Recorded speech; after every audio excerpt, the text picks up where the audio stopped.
Hello friends, welcome to simple classes. आज आम आलोचना करबा अर्थशास्त्र प्लस टू सेकेंड ईयर पिलाମାନଙ୍କର इकोनॉमिक्स प्रथम चैप्टर को लेकर आज आम आलोचना करबा। प्रथम चैप्टर अर्थ व्यवस्था और अर्थनैतिक समस्या को लेकर आज आम आलोचना करबा। Meaning of economics and economic problems को लेकर आज आम आलोचना करबा। तो चलते आरंभ करबा। मानविक अभाव पूर्ति पाई द्रव्य और सेवार संघबद्ध उत्पादन और आवंटन व्यवस्था कौन से एक राष्ट्र अर्थव्यवस्था बोलिकी कहुए। माने कौन ना मनीषर अभाव पूरण करने, मनीषर आवश्यकता पूरण करने, मनीष तार दैनंदिन जीवन में जो सब अभाव सृष्टि होती से ही अभाव को पूरण करने मनीष जो द्रव्य और सेवा को उत्पादन करें से ही उत्पादित द्रव्य और सेवा को किपरि भाव में बंटन कर किपरि भाव में बंटन हो पार यही व्यवस्था को ही कौन से एक राष्ट्र अर्थव्यवस्था बोलिकी कहुए। सरल कहले कौन ना मनीषर अभाव पूरण करने, मनीषर तार दैनंदिन जीवन में तार जो अभाव सृष्टि होची, तार जो आवश्यकता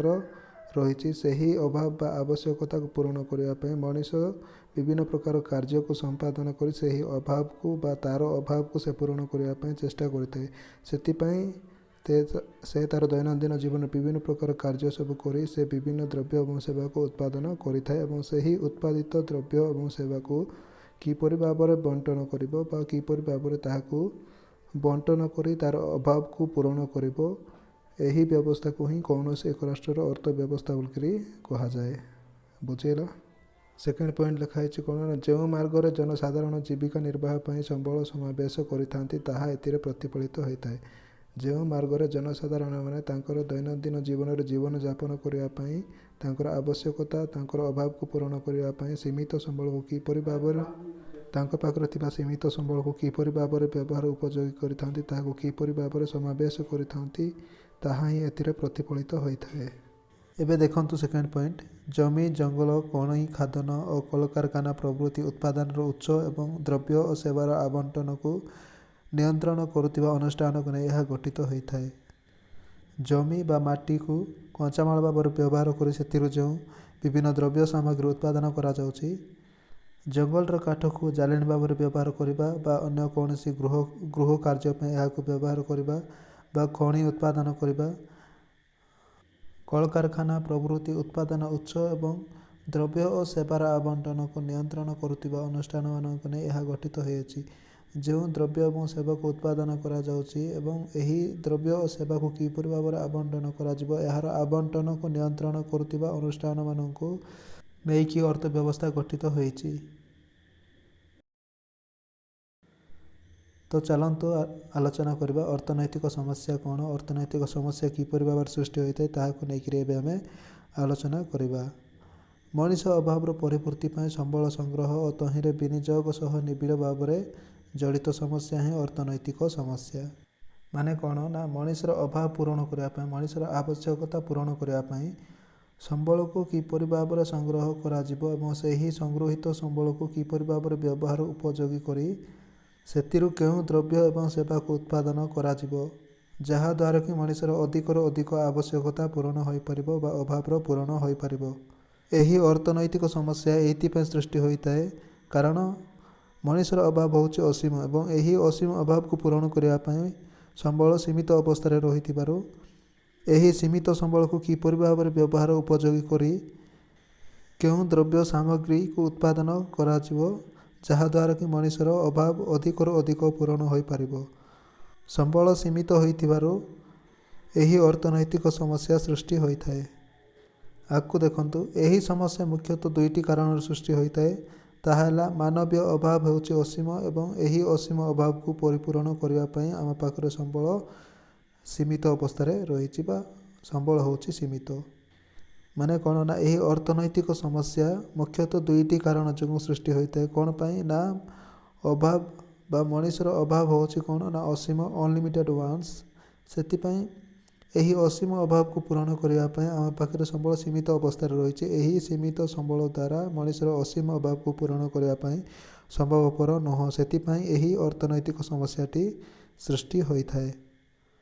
असीम अभाव अनलिमिटेड वांस द्रव्य और सेवा प्राप्ति मनीषर इच्छा को ही अभाव कहुए। मनीषर कौन सी जिनिस पाइबार इच्छा को ही अभाव बोलिकी कहुए।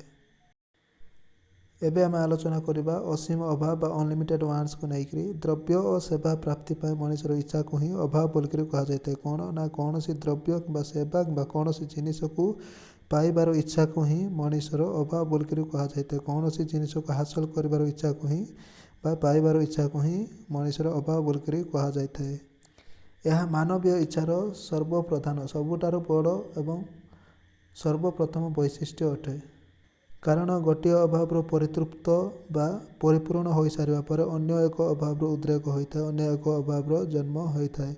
सेटा पुणी पूरण हो सारा पर अन्य एक नुआ अभावटी आविर्भाव होता है बा जन्म होता है। यहीपरि भाव में तार दैनंदिन जीवन में मनुष्यर अभाव गोटे पर गोटे जन्म होता है बा सृष्टि होता है से मनुष्यर अभाव होची असीम और यही अभाव को पूरण करने मनुष्य पाखे सीमित अवस्थार संबल रही अभाव को यहीपरि भाव में मनुष्यर अभाव उद्रेक होता है बा जन्म होता है। समयर परिवर्तन होगा सहित मनुष्यर आवश्यकता मनुष्यर अभाव मध्य परिवर्तन होता है मनुष्यर अभाव मध्य वृद्धि पाई थाए से मनुष्य को एक अभाव एक बीड़ा बोलिक कहुए। यही असीम अभाव मानक मध्यरु समस्त अभाव समान गुरुत्वपूर्ण बहन करना समस्त अभाव अति आवश्यकता हो न थाए से असीम अभाव मानक मध्यरु जो अभाव गुड़िक अति गुरुत्वपूर्ण बा अति आवश्यक ताहाको ही पूरण करने को चेष्टा करा जायथाए बा मनुष्य पूरण करने को प्रयास करिथाए। एबे आमे आलोचना करबा दुष्प्राप्य संबल बा स्कार्सिटी ऑफ रिसोर्स मानवीय अभाव गुड़िक असीम मात्र यही असीम अभाव को परितृप्त करने पूरण करने आम पाखर संबल सीमित अवस्था बा ससीम संबल होची ससीम यही संबल अर्थ हो पारे बा कंचामाल कि अन्य कौन सी प्राकृतिक संबल हो पारे अन्य मानविक बा प्राकृतिक संबल हो पारती। तो माने कौन ना मानवीय अभाव गुड़िक होची असीम मनुष्यर अभाव गुड़िक मनुष्यर आवश्यकता होची असीम बा अनलिमिटेड वांट्स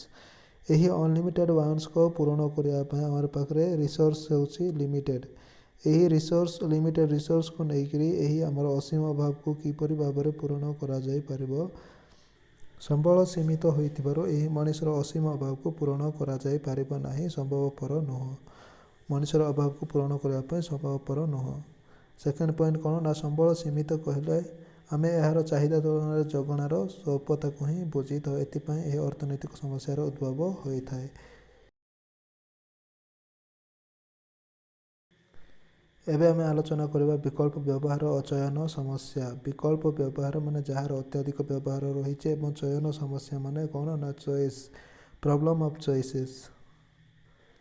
संबल होची सीमित और यही सीमित संबलर अन्य एक चारित्रिक वैशिष्ट्य रही बा कैरेक्टरिस्टिक ऑफ लिमिटेड रिसोर्स सेटा कौन ना यही सीमित संबलर विकल्प व्यवहार रही यही सीमित संबलर अत्यधिक आवश्यकता रही अत्यधिक यहाँ व्यवहार उपयोगी रही जहाँफल कि यही अर्थनैतिक समस्या उत्कट होही अर्थनैतिक समस्यार सृष्टि होची